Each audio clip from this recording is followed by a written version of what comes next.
अकबर का साला हमेशा से ही बीरबल की जगह लेना चाहता था। अकबर जानते थे कि बीरबल की जगह ले सके ऐसा बुद्धिमान इस संसार में कोई नहीं है। फिर भी जोरू के भाई को वह सीधी न नहीं बोल सकते थे।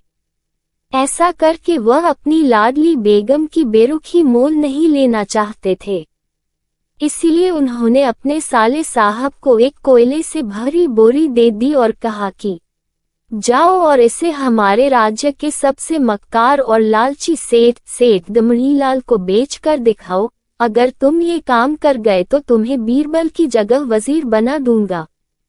अकबर की इस अजीब शर्त को सुनकर साला अचंभे में पड़ गया।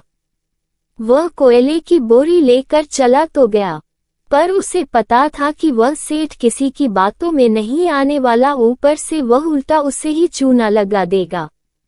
हुआ भी यही। सेठ दमड़ीलाल ने कोयले की बोरी के बदले एक ढेला भी देने से इनकार कर दिया। साला अपना सा मुंह लेकर महल वापस लौट आया और अपनी हार स्वीकार कर ली।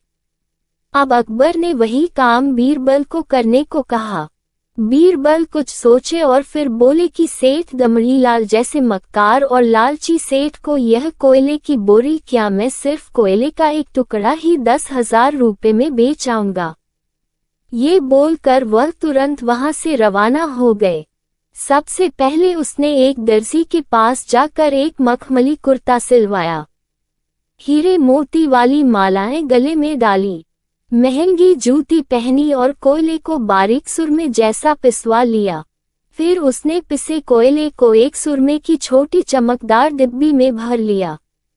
इसके बाद बीरबल ने अपना भेष बदल लिया और एक मेहमानघर में रुककर इश्तिहार दे दिया कि बगदाद से बड़े शेख आए हैं जो करिश्माई सुरमा बेचते हैं, जिसे आंखों में लगाने से मरे हुए पूर्वज दिख जाते हैं और यदि उन्होंने कहीं कोई धन गाड़ा है तो उसका पता बताते हैं। ये बात शहर में आग की तरह फैली। सेठ दमड़ीलाल को भी ये बात पता चली। उसने सोचा जरूर उसके पूर्वजों ने कहीं न कहीं धन गाड़ा होगा।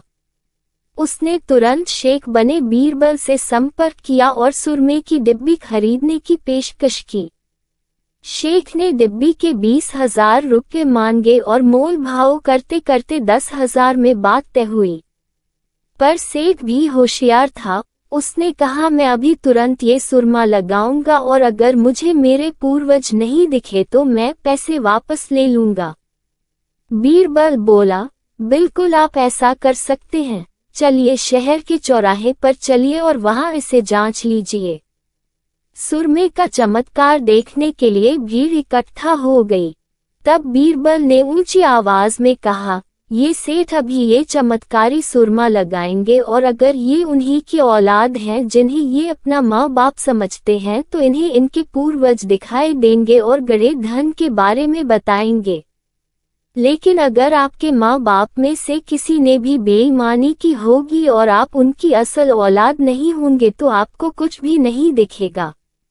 और ऐसा कहते ही बीरबल ने सेठ की आंखों में सुरमा लगा दिया। फिर क्या था, सिर खुजाते हुए सेठ ने आंखें खोली। अब देखना तो कुछ था नहीं, पर सेठ करे भी तो क्या करे।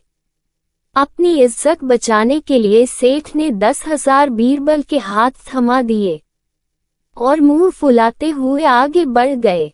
बीरबल फौरन अकबर के पास पहुंचे और रुक के थमाते हुए सारी कहानी सुना दी। अकबर का साला बिना कुछ कहे अपने घर लौट गया और अकबर बीरबल एक दूसरे को देखकर मंद मंद मुस्काने लगे।